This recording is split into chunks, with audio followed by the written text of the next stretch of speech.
Hello everyone, welcome to the mentors room. और आज अपन देखने जा रहे हैं क्या शेड्यूलिंग की, जो अपन ने अपनी पास बची थी। अपन टाइप्स ऑफ शेड्यूलिंग पढ़ रहे थे वहाँ पे।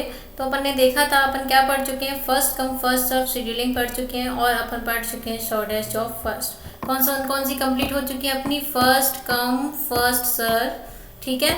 और कौन सी कंप्लीट हो चुकी है, और आपकी कंप्लीट हो चुकी है शॉर्टेस्ट जॉब फर्स्ट, ठीक है, SJF, ठीक है। ये प्रोसेसिंग शेड्यूलिंग अपन ने कंप्लीट कर ली है। अब अपन देखने जा रहे हैं, देखो आज की वीडियो में मेनली टू टाइप्स की, ये जो दो टाइप की और बची है ना शेड्यूलिंग, इनको पढ़ेंगे। एक तो हमारी है प्रायोरिटी शेड्यूलिंग, नेक्स्ट है आपकी क्या, राउंड रॉबिन शेड्यूलिंग। इन दो को अपन कंप्लीट करने जा रहे हैं। Okay, this is my profile guys. Now priority CPU scheduling क्या होती है, जैसा कि आप जानते हैं, देखो इसके नाम से ही पता चल रहा है प्रायोरिटी यानी क्या होगा, प्रायोरिटी के बेस पर इसकी शेड्यूलिंग की जाएगी। देखिए पढ़ के देख लेते हैं एक बार। Priority scheduling is one of the most common scheduling algorithm in batch systems. क्या है भाई, one of the most common scheduling algorithms है बैच सिस्टम में, जहाँ पे क्या किया जाता है, each process assign a priority. हर प्रोसेस को क्या असाइन की जाती है, प्रायोरिटी असाइन की जाती है। Process with the highest priority is to be executed first and so on. कौन सी प्रोसेस आपकी पहले एग्जीक्यूट होगी, जिसकी प्रायोरिटी हायर होगी, ठीक है। हाईएस्ट प्रायोरिटी वाली आपकी जो प्रोसेस होगी उसको पहले एग्जीक्यूशन के लिए भेजा जाएगा, वो पहले एग्जीक्यूट होगी। ऐसे ही नेक्स्ट को देखा जाएगा, जिसकी हाईएस्ट प्रायोरिटी होगी देन नेक्स्ट वो एग्जीक्यूट होगी, ठीक है। इसमें किसके बेस पे भेज रहे हैं हम, प्रायोरिटी के बेस पे प्रोसेस को एग्जीक्यूशन के लिए भेज रहे हैं, ठीक है। देखिए अगर हो जाता है बाई चांस कभी ऐसी कंडीशन अगर हो जाती है, ऐसी सिचुएशन अगर हो जाती है जहाँ पे आपकी प्रोसेस की जो प्रायोरिटी है वो सेम हो जाती है, ठीक है। क्या हो जाता है, प्रोसेस की जो प्रायोरिटी है वो सेम हो जाती है, तो आप फिर कंफ्यूज हो जाते हो कि which one will be first, है ना। Which one has the highest priority, किसकी हाईएस्ट प्रायोरिटी है और किसको अपन पहले एग्जीक्यूशन के लिए भेजेंगे, ठीक है। तो अपन क्या करेंगे, ऐसी सिचुएशन में अपन यूज कर लेते हैं किसको किस बेसिस पे अपन ऐसी शेड्यूलिंग कर देते हैं, अपन कर देते हैं फिर फर्स्ट कम फर्स्ट सर्व के बेस पर शेड्यूलिंग कर देते हैं, ठीक है। फर्स्ट कम फर्स्ट सर्व के बेसिस पे उनकी शेड्यूलिंग कर देते हैं। मान लो अगर यहाँ क्या होता, देखो जैसे P1 की 2 है प्रायोरिटी, और मान लो P2 की भी 2 प्रायोरिटी हो जाती, तो अपन किसको पहले एग्जीक्यूट करते, तब भी अपन पहले किसको एग्जीक्यूट करते, according to the first come first serve scheduling अपन करते 2 को एग्जीक्यूट, किसको, प्रोसेस P1 को एग्जीक्यूट करते, ठीक है। P1 प्रोसेस को एग्जीक्यूशन के लिए भेजते, क्योंकि यहाँ पे प्रायोरिटी हमें असाइन है, ठीक है, यहाँ पे प्रायोरिटी सेम नहीं है। तो इस एग्जाम्पल के थ्रू आप देखिए, ठीक है। आपकी देखो अपन यहाँ पे देख चुके हैं कि priority can be decided based on किस पे भाई बेस्ड होती है, जो प्रायोरिटी अपन डिसाइड करते हैं किस बेस पर, मेमोरी की रिक्वायरमेंट पे, ठीक है, टाइम रिक्वायरमेंट पे और एनी अदर रिसोर्सेज की रिक्वायरमेंट के अकॉर्डिंग अपन क्या करते हैं, डिसाइड करते हैं, ठीक है। देखो एक एग्जांपल लेते हैं। देखो ये एग्जांपल है, आपके पास 3 प्रोसेसेस हैं, नंबर ऑफ प्रोसेसेस कितनी है, 3, ठीक है। बस टाइम दे रखा है, P1 का बस टाइम 10 दे रखा है, P2 का 5 एंड P3 का 8, ये आपका बस टाइम दे रखा है। देन आपकी प्रायोरिटी असाइन कर रखी है, आपको प्रायोरिटी की असाइन कर रखी है 2, P1 की प्रायोरिटी 2 है, P2 की 0 है एंड P3 की 1 है। अब आपको यहाँ सिलेक्ट करना है कि हाईएस्ट प्रायोरिटी किसकी है, जिसकी हाईएस्ट प्रायोरिटी होगी हम उसको एग्जीक्यूशन के लिए भेजने वाले हैं। तो हाईएस्ट प्रायोरिटी किसकी, देखो 2 है, यहाँ पे प्रोसेस P1 की हाईएस्ट प्रायोरिटी है। तो हम क्या करेंगे, P1 को पहले सिलेक्ट कर लेंगे, तो P1 आ जाएगी, किस टाइम पे आई, 0 टाइम पे आई है P1, ठीक है। कंप्लीशन टाइम कितना है, क्योंकि इसका बस टाइम 10 है तो इसका कंप्लीशन टाइम कितना हो जाएगा, 10 इसका कंप्लीशन टाइम हो जाएगा। देन अपन देखेंगे किसकी हाईएस्ट प्रायोरिटी है, तो आपको दिख रहा है फिर हमारे पास एक P2 की 0 है और P3 की 1 है प्रायोरिटी, तो अपन किसको लेंगे, 1 को, ठीक है, इसकी प्रायोरिटी ज़्यादा है तो P3 को भी लेंगे। तो फिर अब अपनी की P3 आ जाएगी, P3 को कितना वेट करना पड़ा, 10 टाइम्स, ठीक है, 10 तक उसको वेट करना पड़ा। अब P3 हमारी एग्जीक्यूट के लिए चली गई है, P3 कितना एग्जीक्यूट होगी, क्योंकि इसका बस टाइम 8 है तो P3 हमारी एग्जीक्यूट होगी। अब 10 + 8 कितना हो जाएगा आपका 18, तो इसका कंप्लीशन टाइम कितना हो जाएगा, 18 इसका कंप्लीशन टाइम हो जाएगा, ठीक है। देन अपने पास कौन सी बची, अब तो ये लास्ट बची है आपके पास P2, देन आपकी P2 आ जाएगी और P2 का बस टाइम कितना है 5, 18 प्लस 5 कितना हो जाएगा 23। P2 को वेट कितना करना पड़ा 18 एंड कंप्लीशन टाइम कितना हो गया 23।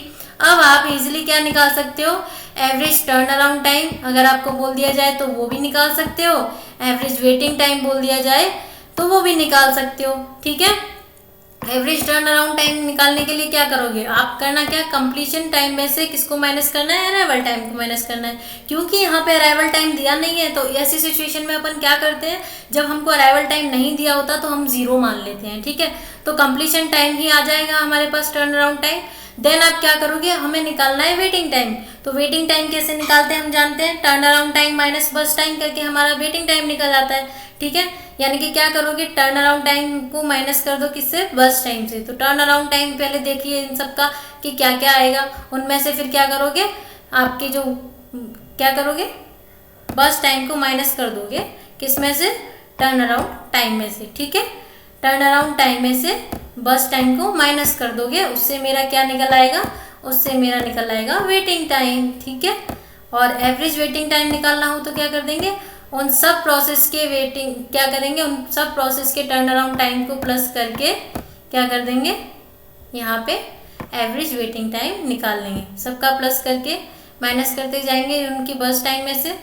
ठीक है, क्या करेंगे, जैसे कि कंप्लीशन टाइम V1 का कितना है 10 है, अराइवल टाइम 0 है, तो कम क्या हो गया, टर्न अराउंड टाइम 10 हो गया, है ना, 10 हो गया।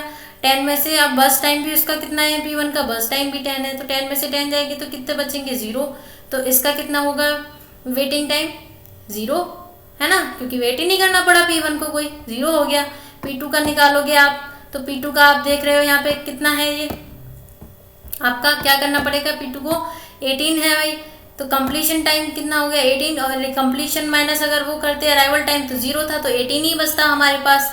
ठीक है, तो अपना टर्न अराउंड टाइम 18 निकल आता। अब 18 में से आपको कितना माइनस करना पड़ेगा, 5 माइनस करना पड़ेगा, क्योंकि उसका बस टाइम 5 है। ठीक है, इक्वल्स टू करके जो आंसर आएगा उन सबको क्या करोगे, फिर ऐसे आंसर निकाल के P1 P2 P3 के, है ना, P1 P2 और P3 इन सबको क्या कर दोगे, इन सबके टाइम को ऐड करके अपॉन नंबर ऑफ जितनी प्रोसेसेस है उतने रख दोगे, उतने नंबर ऑफ आप यहाँ पे रख दोगे। जैसे कि हमारे पास 3 प्रोसेस है, तो आप P1 P2 P3 P4 के टर्न अराउंड टाइम को, यानी कि आप टर्न अराउंड टाइम को प्लस करके अपॉन में क्या रख दोगे, 4 रख दोगे, क्योंकि नंबर ऑफ प्रोसेसेस हमारे पास 4 है। तो इससे मेरा क्या निकल आएगा, ऐसे मेरा एवरेज वेटिंग टाइम कैलकुलेट हो जाएगा। ठीक है, ऐसे अपन करते हैं, ये है प्रायोरिटी शेड्यूलिंग। ठीक है, अब नेक्स्ट की बात कर लेते हैं। नेक्स्ट हमारे पास आती है राउंड रॉबिन शेड्यूलिंग। देखो राउंड रॉबिन शेड्यूलिंग में क्या होता है, हमारे पास यहाँ पे फिक्स्ड टाइम स्लॉट होते हैं। ठीक है, हमें टाइम स्लॉट एक हर प्रोसेस को क्या कर दिया जाता है, एक टाइम स्लॉट दे दिया जाता है। ठीक है, एक टाइम क्वांटम दे दिया जाता है, या तो अपन क्वांटम कह सकते हैं या टाइम स्लॉट कह सकते हैं। ठीक है, आपको कैसे भी आ सकता है एग्जाम में। इसको बहुत ही सिंपली अपन इम्प्लीमेंट कर सकते हैं। यहाँ पे क्या होता है, यहाँ पे CPU शेड्यूलिंग की वो ये एक एल्गोरिथम वो है जहाँ पे हम क्या करते हैं, टाइम क्वांटम को असाइन करते हैं। यहाँ पे क्या होंगी, ये प्रोसेसेस आपकी प्रीएम्प्टिव होंगी। प्रीएम्प्टिव क्यों होंगी, क्योंकि बार बार हमारा CPU स्विच होगा, है ना, बार बार इंटरप्शन होगा। क्या होगा, पहले जैसे कि कोई प्रोसेस अभी एग्जाम्पल के थ्रू समझेंगे, उसमें आपको बिल्कुल क्लियर हो जाएगा।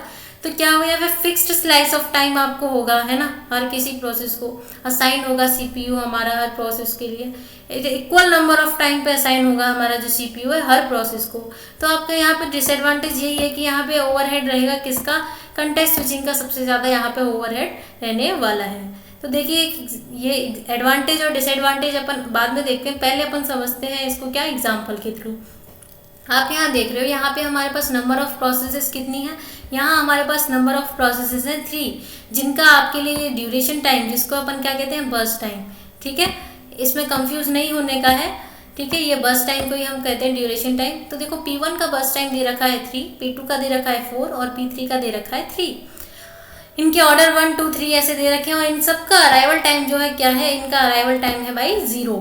ठीक है, अब हमने इसका जो टाइम क्वांटम है वो कितना है, 1 यूनिट। ठीक है, कितना आपका टाइम क्वांटम है, क्वांटम है भाई इसका टाइम क्वांटम कितना है, इक्वल्स टू 1 है।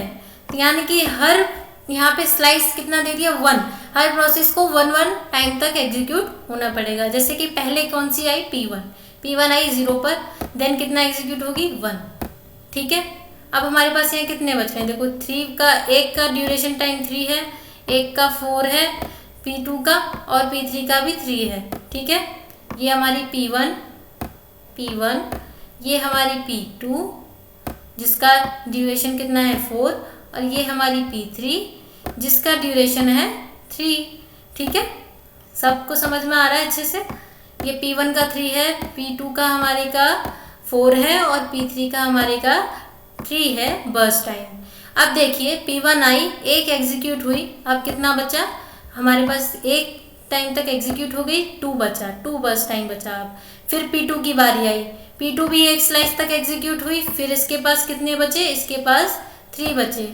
फिर P3 की बारी आई, ठीक है, ये हो गई 2 तक एग्जीक्यूट। फिर P3 की बारी आई, 1 ये भी एग्जीक्यूट हो गई, 2 + 1 कितना 3, और फिर ये भी एक टाइम P3 भी एक टाइम के लिए एग्जीक्यूट हो गई, तो इसका भी कितना बचा 2। देन फिर नेक्स्ट देखो साइक्लिक वे में चल रहा है, फिर नेक्स्ट इसी की बारी आ गई P1 की, फिर से नेक्स्ट P1 की बारी आ गई, तो फिर से ये 1 टाइम तक एग्जीक्यूट हो गई। तो यानी कि अब कितना बचा इसका, 1 स्लाइस बचा, 1 बर्स्ट टाइम बचा।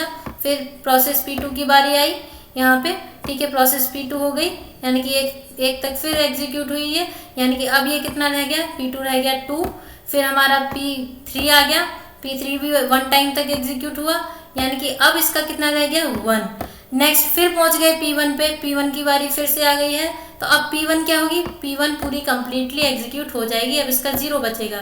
देन P2 पे आएंगे, P2 का कितना होगा, अभी 1 फिर से बच जाएगा, 1 टाइम तक एग्जीक्यूट हो जाएगी, है ना। P2 का फिर से 1 टाइम तक एग्जीक्यूट हो जाएगी, ये हो जाएगा 8, है ना। अब यहाँ पे क्या होगा, P2 हमारा फिर से 1 बच गया, फिर आ जाएगी P3 की बारी, P3 फिर से एक एग्जीक्यूट होगी, तो P3 कंप्लीट प्रोसेस यहाँ पे हो जाएगी एग्जीक्यूट, है ना। 9 पे इसका कंप्लीशन टाइम 9 हो जाएगा P3 का, P9 पे कंप्लीट हो चुकी है ये।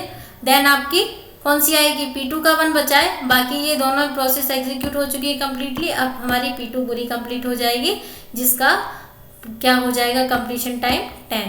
ठीक है गाइस, ये हमारी प्रोसेसेस हैं, इनका ऑर्डर है। ऐसे हमारी प्रोसेसेस टाइम स्लाइस में कंप्लीट हो रही हैं। आप देख रहे हो बार बार यहाँ क्या हो रहा है, कंटेक्स्ट स्विचिंग हो रही है ना, स्विच कर रहा है CPU बार बार एक से दूसरी प्रोसेस पे, वही चीज़ है। P1 को कितना वेट करना पड़ा, P1 को वेट करना पड़ा 0, P2 को कितना वेट करना पड़ा, P2 को वेट करना पड़ा भाई 6 तक, ठीक है, P2 को कितना वेट करना पड़ा 6 तक, और P3 का वेटिंग टाइम कितना है, P3 का वेटिंग टाइम कितना है 6। इन देख रहे हो आप। फिर आपको एवरेज वेटिंग टाइम कैलकुलेट करना है, तो आप कैसे कैलकुलेट कर सकते हो एवरेज वेटिंग टाइम, ये आपको क्या करना है, 4 वेटिंग टाइम को कैलकुलेट करो, वेटिंग टाइम सबको 4 + 6 डिवाइड बाई किससे डिवाइड कर देंगे, टोटल नंबर ऑफ प्रोसेसेस कितनी है 3, तो आपके पास इनका एवरेज वेटिंग टाइम कितना आ जाएगा 5.33। ठीक है, ये आपकी हो गई क्या, राउंड रॉबिन शेड्यूलिंग। अब आपको कंप्लीशन टाइम निकालना है। कंप्लीशन टाइम क्या होता है, time eight which process complete it's execution. तो आप देख रहे हो कि कब कब उन्होंने प्रोसेस ने अपनी एग्जीक्यूशन को कंप्लीट किया। जैसे कि P1 है, तो P1 कहाँ पे कंप्लीट हुई, उसको देखेंगे कि वो लास्ट कहाँ पर हुई, उसका नंबर ऑफ ले लेंगे, वो कंप्लीशन टाइम हो गया उसका। जैसे कि P2 है, P2 का कंप्लीशन टाइम क्या हो गया 10 हो गया, ये कंप्लीशन टाइम हुआ। ठीक है, फिर हमारा आता है टर्न अराउंड टाइम, यानी कि किन के बीच में डिफरेंस, यानी कि completion time and arrival time का जो डिफरेंस होता है उसको हम बोलते हैं टर्न अराउंड टाइम, यानी कि completion time minus arrival time, उससे हमारा क्या निकल आता है टर्न अराउंड टाइम।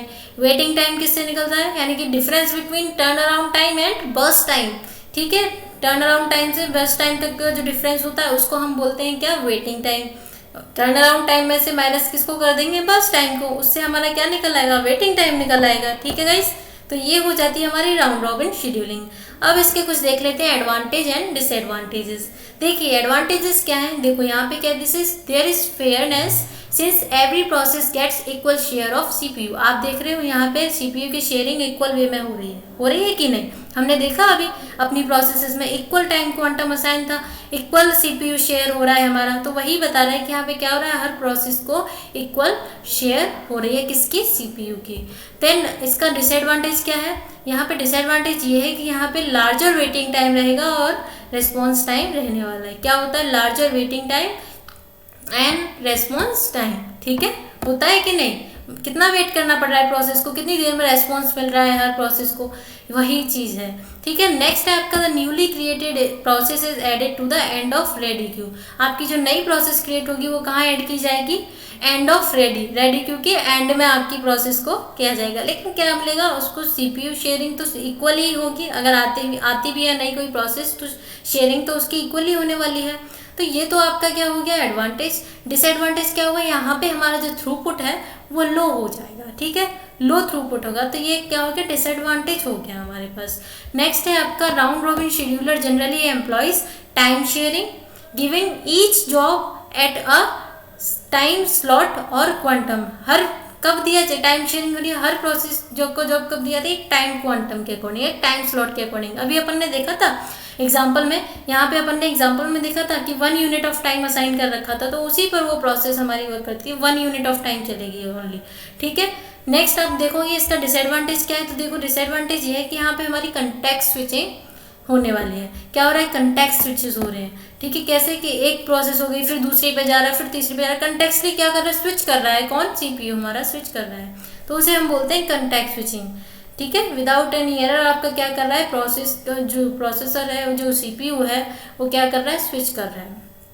ठीक है, देखो नेक्स्ट है आपका क्या, while performing a round robin scheduling a particular time quantum is allotted to different jobs. क्या किया जाता है, जब भी हम परफॉर्म करते हैं राउंड रॉबिन शेड्यूलिंग को, तो आपका एक पर्टिकुलर टाइम क्वांटम अलॉट किया जाता है, किनको, डिफरेंट जॉब्स को एक पर्टिकुलर टाइम का। अभी देखा अपन ने एग्जांपल में क्या कर रहे थे, अपन टाइम क्वांटम असाइन कर रहे थे जॉब्स को, एक जॉब को एक टाइम पे ही रन होना पड़ेगा, एक यूनिट ऑफ टाइम ही सिर्फ रन कर सकती है वो, देन नेक्स्ट की बारी आ जाएगी, नेक्स्ट 1 यूनिट ऑफ टाइम करेगी, फिर नेक्स्ट की आ जाएगी, फिर फर्स्ट की आ जाएगी, तो ये साइक्लिक वे में चलता जाएगा, है ना। तो ये क्या हो रहा है, एक डिफरेंट टाइम जॉब्स उनको क्या की जा रही है, डिफरेंट जॉब्स को टाइम क्वांटम अलॉट किया जा रहा है।